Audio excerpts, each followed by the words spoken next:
So, she's hard to look at for me. No, first of all, For decades, the story of Dolly Parton and Kenny Rogers lived somewhere between rumor and reality. Audiences watched them share microphones, exchange playful glances, and lean toward each other in a way that felt too natural to be simple stage chemistry. Fans saw something deeper. Journalists asked the same question again and again.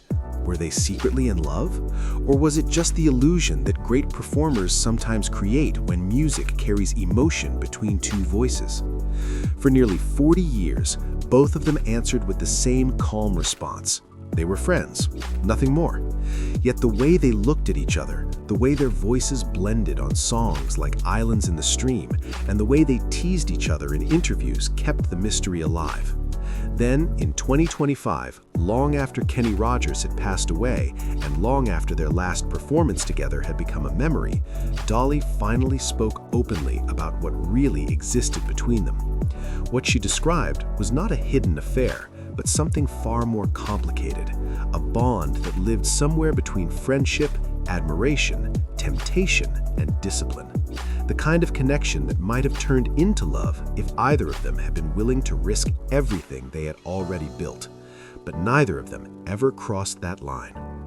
Dolly Rebecca Parton's story began long before Kenny Rogers entered her life. She was born on January 19, 1946, in a tiny cabin tucked deep inside the mountains of Locust Ridge, Tennessee.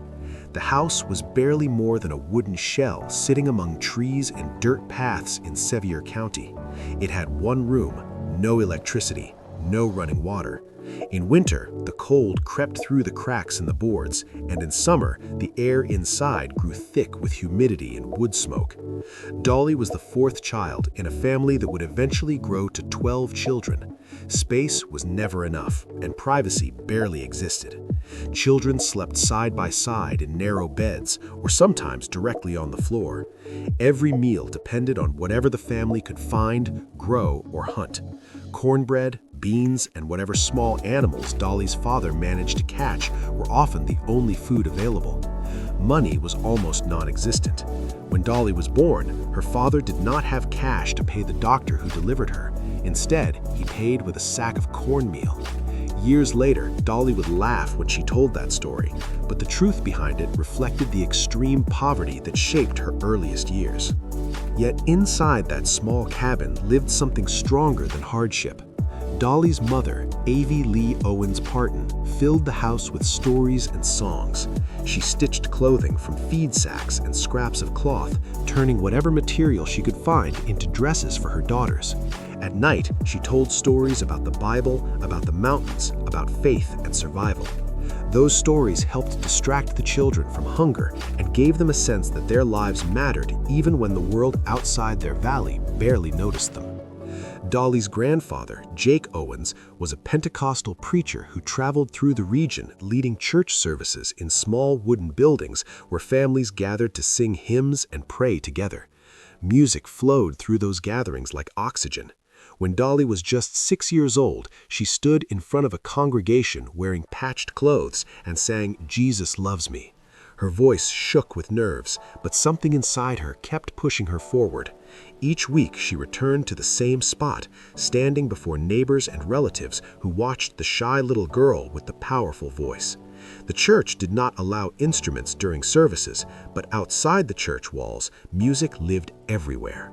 Her father sometimes played fiddle late at night, quietly enough that the strict church elders would not hear. The sound drifted through the house like a secret invitation. When Dolly turned 7, her Uncle Bill Owens gave her a homemade guitar built from a shipping crate lid. The instrument was rough and imperfect, but to Dolly it felt like treasure. She sat on the wooden porch, barefoot, practicing chords until her fingers burned. Her siblings wandered through the yard chasing chickens or searching the woods for something they could cook for dinner. Dolly stayed with the guitar, turning frustration and hunger into music. By the time she reached the age of 10, she was already appearing on local radio stations. People in nearby towns began to notice the small girl with the enormous voice. School sometimes felt cruel during those years. Dolly wore dresses made from flour sacks because that was the only fabric her family could afford. Other children laughed and called her Sack Girl. The teasing hurt deeply, but instead of breaking her spirit, it pushed her towards songwriting. She began writing little songs to express the feelings she could not explain in conversation. One of her earliest songs was about a neighbor's dog, but over time her writing grew stronger.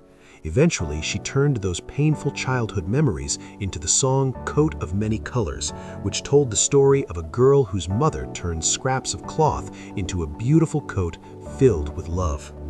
By the mid-1950s, Dolly's talent was becoming impossible for local audiences to ignore. At age 10, she won a small talent prize from the Easter Seals organization, and the money allowed her to buy her first real guitar. She began performing regularly on a local program called The Cass Walker Show on radio station IVIK.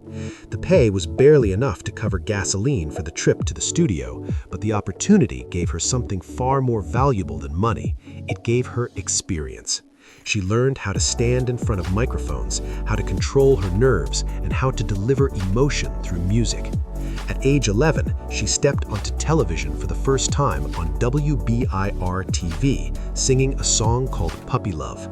In 1959, the song was recorded and pressed onto a small number of records. Only about 1,000 copies were produced, but it marked her first official recording. People in the region started calling her Little Miss Hillbilly, a nickname that followed her into the early years of her career. Everything changed in the summer of 1964. The day after graduating from high school, Dolly climbed into her Uncle Bill's pickup truck carrying a cardboard suitcase filled with clothes and barely $23 in cash. Nashville waited several hours away. The city had already become the center of country music, and Dolly believed it was the only place where her dreams could grow. Her first night in Nashville did not look glamorous. She slept in the truck parked near Tootsie's Orchid Lounge, a famous bar where songwriters and musicians gathered. The next morning, she carried her dirty laundry to a nearby laundromat called the Wishy Washy. That simple chore led to one of the most important meetings of her life. While she was loading clothes into a machine, a young man named Carl Dean walked up and started talking to her. He had noticed the new girl standing outside the laundromat and decided to introduce himself. Dolly later joked that she was surprised he looked directly at her face rather than staring at her legs the way many men did. Their meeting happened less than 24 hours after she arrived in Nashville, and Carl would later become her husband. The early years in Nashville were difficult. Record labels listened to Dolly's voice and said it sounded too country, too mountain, too raw for mainstream audiences. Instead of giving her recording contracts, they offered her work as a songwriter. Dolly accepted because she understood that writing songs could open doors even if she was not allowed to sing them herself. In 1966, one of her songs, Put It Off Until Tomorrow, became a top 10 country hit when it was recorded by Bill Phillips. That success brought Dolly into contact with country star Porter Wagoner, who invited her to join his television show as a regular performer. The show gave Dolly national exposure, but the relationship between her and Porter quickly became complicated. Porter controlled many aspects of her image. He chose the dresses she wore, insisted on elaborate hairstyles, and expected her to follow his creative direction. Dolly smiled for cameras, but privately she grew frustrated. She continued writing songs that expressed her independence, including Just Because I'm a Woman, which challenged the double standards placed on women in relationships. Eventually, she realized that staying under Porter's control would prevent her from building her own identity. In 1974, she wrote I Will Always Love You as a farewell to Porter Wagoner. The song became her first #1 hit as a solo artist. During the late 1970s and early 1980s, Dolly's career expanded beyond country music. She began appearing in films and recording crossover hits that reached pop audiences. The 1980 movie 9 to 5 turned her into a major Hollywood star, and the title song became one of the most recognizable anthems about workplace frustration ever recorded. But success came with personal strain. Dolly worked constantly, traveling from concerts to film sets to television appearances. The pressure of fame, combined with family problems and health issues, created a period of emotional exhaustion. In the early 1980s, she experienced depression and struggled with physical illness that eventually required surgery. Despite those challenges, she continued writing songs and performing. It was during this intense period of her life that Kenny Rogers entered the picture. Kenny had already built an extraordinary career before their paths crossed. Born in Houston, Texas in 1938, he grew up in a working-class neighborhood and discovered music through doo-wop groups and folk bands. Over the years, he reinvented himself several times, moving from rock to country to pop and becoming one of the most successful recording artists of the 1970s. Songs like The Gambler, Lucille, and Lady had made him an international star. By the early 1980s, he was known for his distinctive voice and relaxed stage presence. Their first major collaboration came in 1983 when producer Barry Gibb of the Bees invited them to record a duet called Islands in the Stream. The recording session began with tension. Kenny and Barry argued about the arrangement and the balance between their voices. Dolly watched quietly from the side of the